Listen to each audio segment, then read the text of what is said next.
विद्यार्थियों, आज हम बात करने जा रहे हैं इस वर्ष मध्य प्रदेश शिक्षा मंडल, Madhya Pradesh board, MP board किस प्रकार 10वीं के विद्यार्थियों को अंक प्रदान करेगा या फिर 10वीं के विद्यार्थियों को उनके विद्यालय किस प्रकार से अंकों का आवंटन करेंगे, जिसके आधार पर विद्यालय 10वीं कक्षा का परिणाम तैयार करके घोषित करेगा और मंडल उसके अनुसार सर्टिफिकेट जारी करेगा। अर्थात माध्यमिक शिक्षा मंडल 10वीं के विद्यार्थियों के लिए परीक्षा परिणाम तैयार करके घोषित करेगा। हम बहुत विस्तार से बात करेंगे, तो वीडियो शुरू से अंत तक देखिएगा, जिससे आप समझ सकें कि आपको आपका विद्यालय इस बार किस प्रकार अंक प्रदान करने जा रहा है। ठीक है, तो आपने अभी तक मेरे चैनल को सब्सक्राइब नहीं किया है तो सब्सक्राइब कर लें, है ना, ताकि आगे भी जब भी मैं कोई वीडियो अपलोड करूं तो उसका नोटिफिकेशन जल्द से जल्द आपको मिल जाए और आप जानकारी से अपडेट रह सकें, परिचित रह सकें। आपको जो जानकारियां हैं वो शीघ्र अतिशीघ्र मिल सकें। तो चलिए शुरू करते हैं। अर्धवार्षिक परीक्षा या अर्धवार्षिक प्री बोर्ड यूनिट टेस्ट एवं आंतरिक मूल्यांकन के आधार पर प्रत्येक विद्यार्थी को साला 100 अंकों में से प्राप्तांकों की गणना कर अंक प्रदान करेगी। ये माध्यमिक शिक्षा मंडल का ही आदेश है कि अर्धवार्षिक प्री बोर्ड यूनिट टेस्ट एवं आंतरिक मूल्यांकन के आधार पर प्रत्येक विद्यार्थी को साला 100 अंकों में से प्राप्तांकों की गणना करे और अंक प्रदान करे। साला आंतरिक मूल्यांकन हेतु माध्यमिक शिक्षा मंडल द्वारा प्रेषित ओएमआर सीट्स में प्रत्येक विद्यार्थी के प्राप्तांकों को भरकर जिले की समन्वयन संस्था में अनिवार्यतः जमा कराएगी। ये प्रत्येक साला का उत्तरदायित्व है कि वो मंडल द्वारा प्रेषित ओएमआर सीट्स में प्रत्येक विद्यार्थी को उपलब्ध कराए गए अंकों को भरकर समन्वयक संस्था में अनिवार्यतः समय पर जमा कराए। आगे बात करते हैं। प्रत्येक विद्यार्थी के प्राप्तांकों को प्रोराटा आधार पर 20 अंकों में परिवर्तित कर ओएमआर सीट्स में भरा जाएगा। अर्थात विद्यालय जितने भी अंक विद्यार्थी को आवंटित करेंगे उन्हें 20 अंकों में परिवर्तित करके ओएमआर सीट्स में भरा जाएगा। ये भी समझेंगे हम अभी कि कैसे 20 अंकों में परिवर्तित किया जाएगा। हाई स्कूल का परीक्षा परिणाम विभागीय निर्देशानुसार इस प्रकार से तैयार किया जाएगा। पूरा परिणाम कैसे तैयार किया जाएगा, आप इस गणित को समझिए। उदाहरण लेते हैं। पूर्णांक 100 अंक का है तो 50 धन 30 धन 20 की व्यवस्था में बांटकर अधिभार बांट करके विद्यार्थियों को अंक प्रदान किए जाएंगे। इस तरह से विद्यार्थियों को कुल 100 अंक में से अंक प्रदान किए जाने हैं। समझते हैं। यदि छात्र ने अर्धवार्षिक परीक्षा में किसी विषय में 100 में से 60 नंबर हासिल किए हैं और उसकी अर्धवार्षिक परीक्षा को मुख्य परीक्षा के लिए आधार बनाया जा रहा है तथा उसने मासिक टेस्ट में 10 में से 9 अंक प्राप्त किए गए हैं, वह मासिक टेस्ट जिसमें विद्यार्थियों ने सबसे अच्छा परिणाम प्रदर्शन किया है, परिणाम दिखाया है, उसमें 10 में से 9 अंक प्राप्त किए हैं तथा प्रायोगिक में 20 में से 19 अंक प्राप्त किए हैं, तो ओएमआर सीट्स में अंक कितने भरे जाएंगे। अब हम इस बात की विस्तार से चर्चा करेंगे। देखिए, चूंकि परीक्षार्थी को 100 अंकों में से 60 अंक मिले हैं तो 50 में से कितने अंक मिलेंगे, तो उसकी गणना इस प्रकार की जाएगी। 60 को 50 से गुणा करके 100 से भाग दे दिया जाएगा, तो इस तरह से आ जाएंगे 30 अंक। अर्थात उसको यदि 100 में से 60 अंक मिले तो 50 में से उस विद्यार्थी को 30 अंक दिए जाएंगे। इसी तरह से परीक्षार्थी ने जिस टेस्ट में सर्वाधिक अंक लिए हैं उसे लेकर परिणाम बनाना है। जितने भी विद्यालय ने टेस्ट लिए हैं उनमें से जिसमें सबसे ज़्यादा स्कोर विद्यार्थियों ने किए हैं उस टेस्ट को आधार बनाना है। मान लीजिए कि उसमें विद्यार्थी ने 10 में से 9 अंक प्राप्त किए हैं, तब उसकी गणना किस प्रकार की जाएगी। 9 भागे 10 गुणे 30, इस आधार पर उस विद्यार्थी को 30 में से 27 अंक प्रदान किए जाएंगे। इसी तरह से प्रायोगिक में यदि विद्यार्थी ने 20 में से 18 अंक प्राप्त किए हैं तो उसमें उसे किस प्रकार अंक दिए जाएंगे 30 में से, तो 20 में से 18 अंक विद्यार्थी ने प्राप्त किए हैं तो टोटल अंक हो गए इस तरह से उसके 30 धन 27 धन 18, कुल उसको 100 में से 75 अंक प्राप्त हुए। इस तरह से ये गणना हुई, 100 में से 75 अंक उसको प्राप्त हो गए, अर्थात 80 में से 57 और 20 में से 18 अंक उसको प्राप्त हो गए। ठीक है, अब आगे बढ़ते हैं। अब फिर 100 में से 75 अंक आए हैं विद्यार्थी को, अब इसको पुरोटा आधार पर 20 अंकों में बदलना है। तो इसके लिए क्या किया जाएगा, 75 भागित 100 गुणित 20, अर्थात प्राप्तांकों को 100 से भाग देकर 20 से गुणा कर दिया जाएगा। तो अब ये जो 75 अंक थे वो 20 अंकों में परिवर्तित हो गए, तो उसको 20 में से 15 अंक दिए जाएंगे और यही 15 अंक विद्यार्थी के OMR सीट में भरे जाएंगे। चलिए आगे बढ़ते हैं। विद्यालय विद्यार्थी का परिणाम तैयार करते समय अर्धवार्षिक, प्री बोर्ड, अर्धवार्षिक या प्री बोर्ड 2 में से कोई एक परीक्षा में से किसी एक परीक्षा का 50% अधिभार लेगा। दोनों का नहीं ले सकता है, या तो उसे अर्धवार्षिक को आधार बनाना होगा या प्री बोर्ड को आधार बनाना होगा।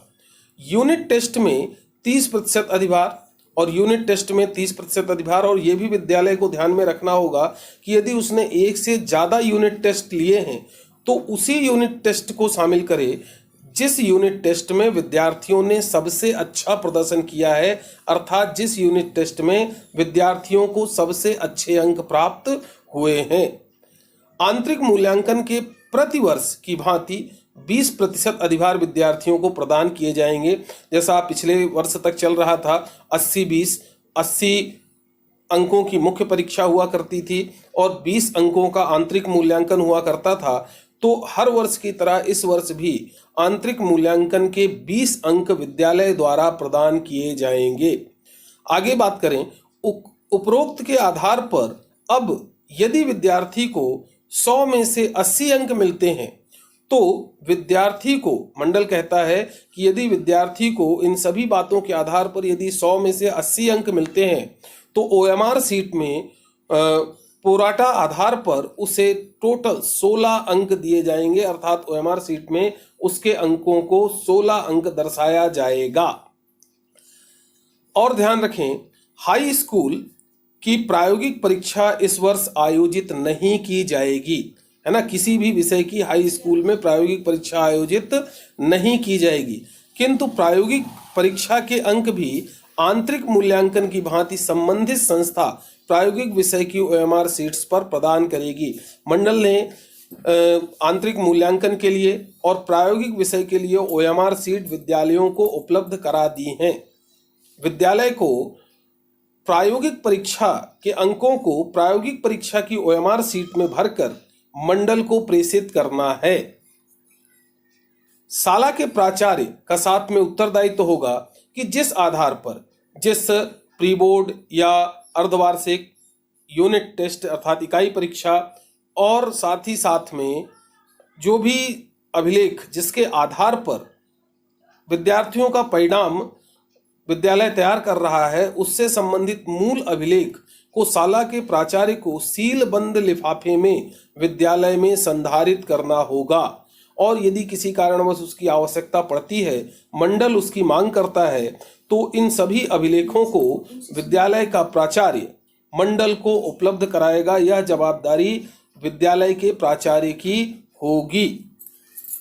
किसी भी स्थिति में विद्यालय द्वारा विद्यार्थियों को प्रदान किए गए अंकों का औसत विद्यालय के विगत 3 वर्षों, अर्थात हम इस वर्ष 2021 की बात कर रहे हैं, तो पिछले 3 वर्ष 2018, 2019 और 2020 के अधिकतम औसत से 2% से अधिक नहीं होगा। अर्थात इस वर्ष विद्यालय अपने विद्यार्थियों को जो भी अंक प्रदान करेगा उसका औसत पिछले 3 वर्षों के अधिकतम औसत से ज़्यादा से ज़्यादा 2% अधिक हो सकता है, उससे ज़्यादा अधिक नहीं हो सकता है। ठीक है, तो ऐसा नहीं है कि विद्यालय को परिणाम तैयार करने हैं तो विद्यालय अपनी इच्छा से विद्यार्थियों को अंक भरकर भेज दे। विद्यालय के ऊपर प्रतिबंध है कि वह पिछले 3 वर्षों के अधिकतम औसत के आधार पर ही इस वर्ष विद्यार्थियों का परिणाम तैयार करेगा। अधिकतम औसत से 2% से ज्यादा उसका औसत बढ़ नहीं सकता है। विद्यालय के औसत की गणना अनुपस्थित छात्रों को 0 तथा पास छात्रों को 33 अंक प्रदान करते हुए की जाएगी। विद्यालय परिणाम तैयार करते समय जो अपना औसत निकालेंगे या मंडल उन्हें औसत निकालकर उपलब्ध कराएगा, उसकी गणना करते समय पिछली परीक्षाओं में जो भी छात्र अनुपस्थित रहे हैं उनको 0 अंक दिए जाएंगे और जो अंक पास हुए हैं, जो विद्यार्थी पास हुए हैं, उन विद्यार्थियों को 33 अंक प्रदान करते हुए विद्यालय के औसत की गणना मंडल द्वारा की जाएगी या विद्यालय स्वयं अपने औसत की गणना कर सकते हैं। आगे बात करते हैं सालावार औसत अंकों की गणना कैसे की जाएगी। तो सालावार औसत अंकों की गणना निम्नानुसार की जाएगी।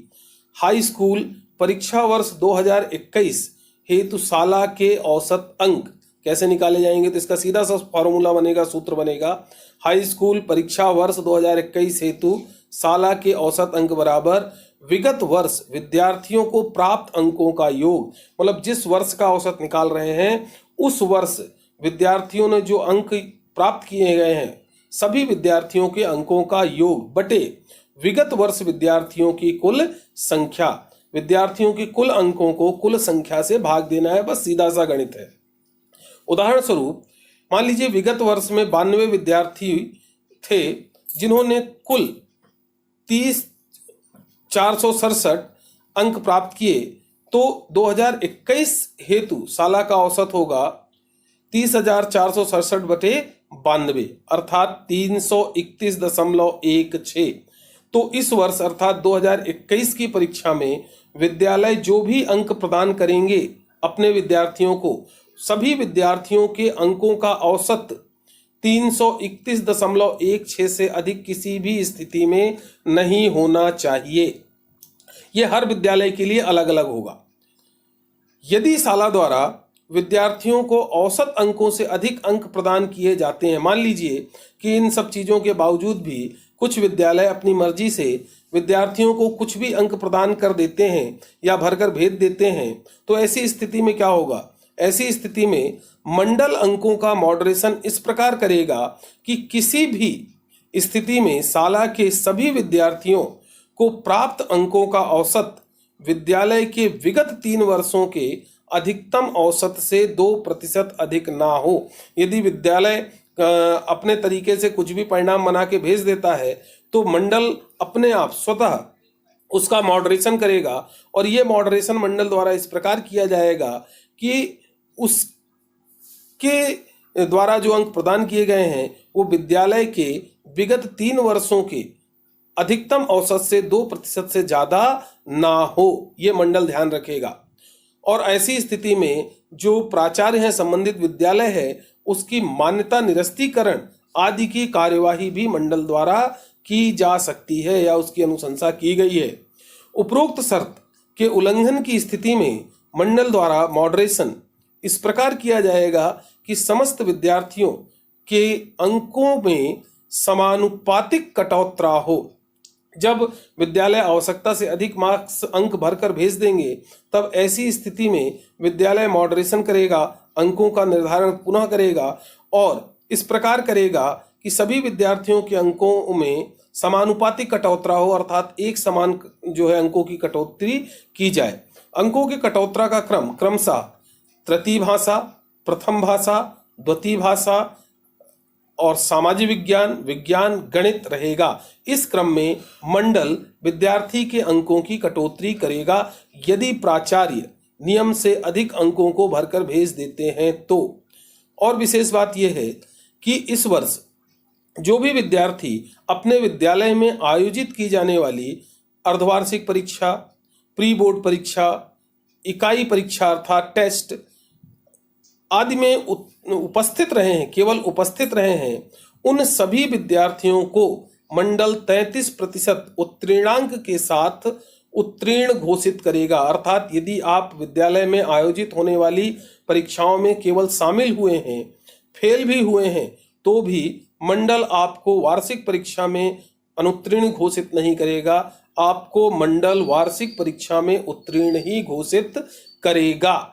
तो बस इतना ही शर्त है कि आप विद्यालय की परीक्षाओं में सम्मिलित हुए हों। यदि आप सम्मिलित हुए हैं तो इस वर्ष आपके अनुत्तीर्ण होने का कोई प्रश्न नहीं है। मंडल सभी विद्यार्थियों को 33% अंकों के साथ उत्तीर्ण घोषित करेगा। अब बात करते हैं कि अनुत्तीर्ण कौन होगा। इस वर्ष मंडल केवल उन्हीं विद्यार्थियों को अनुत्तीर्ण घोषित करेगा या शाला के प्राचार्य केवल उन्हीं विद्यार्थियों को अनुत्तीर्ण घोषित कर सकते हैं जो किसी भी परीक्षा में उपस्थित ना रहे हों। अर्थात विद्यालय ने जितनी भी परीक्षाएं ली हैं, अर्धवार्षिक परीक्षा, प्री बोर्ड परीक्षा, इकाई परीक्षा, यदि इनमें से किसी भी परीक्षा में विद्यार्थी उपस्थित नहीं है, मतलब सभी में अनुपस्थित है, तब ऐसी स्थिति में उसे मंडल अनुत्तीर्ण घोषित करेगा और ऐसे विद्यार्थियों को अगले सत्र में पुनः परीक्षा में सम्मिलित होना होगा। अर्थात फेल होने, अनुत्तीर्ण होने की केवल एक ही कंडीशन है, वो ये है कि आपने अपने विद्यालय में आयोजित की जाने वाली अर्धवार्षिक परीक्षा, प्री बोर्ड परीक्षा या टेस्ट आदि में सक्रिय रूप से भाग न लिया हो, उसमें उपस्थित ना रहे हों। इसी एक स्थिति में आप अनुत्तीर्ण घोषित किए जाएंगे इस वर्ष। अन्यथा इस वर्ष किसी भी विद्यार्थी को अनुत्तीर्ण घोषित नहीं किया जाएगा। ये बात हो रही 10वीं के विद्यार्थियों के लिए। और साथ में जो हमारे स्वाध्यायी विद्यार्थी हैं, अर्थात प्राइवेट फॉर्म भर करके परीक्षा देने वाले विद्यार्थी हैं, प्राइवेट के विद्यार्थी हैं, सभी स्वाध्यायी विद्यार्थियों को मंडल 33% अंक प्रदान करते हुए उत्तीर्ण घोषित करेगा। तो स्वाध्यायी विद्यार्थियों को भी चिंता करने की कोई बात नहीं है। इस वर्ष सभी विद्यार्थियों को मंडल 33% अंकों के साथ उत्तीर्ण घोषित करेगा। तो इस प्रकार इस वर्ष मंडल द्वारा बनाए गए नियमों के अनुसार विद्यालय विद्यार्थियों के परीक्षा परिणाम तैयार करके मंडल को प्रेषित करेंगे और फिर मंडल उस आधार पर विद्यार्थियों का परीक्षा परिणाम तैयार कर परिणाम घोषित करेगा। तो चलिए आज के लिए बस इतना ही। उम्मीद है आप समझ गए होंगे। यदि आपका और भी कोई प्रश्न है तो आप कमेंट करके मुझसे प्रश्न पूछ सकते हैं, आपको उचित उत्तर मेरी तरफ से मिलेगा। और आज के लिए इतना ही। अब मिलते हैं अगले वीडियो में।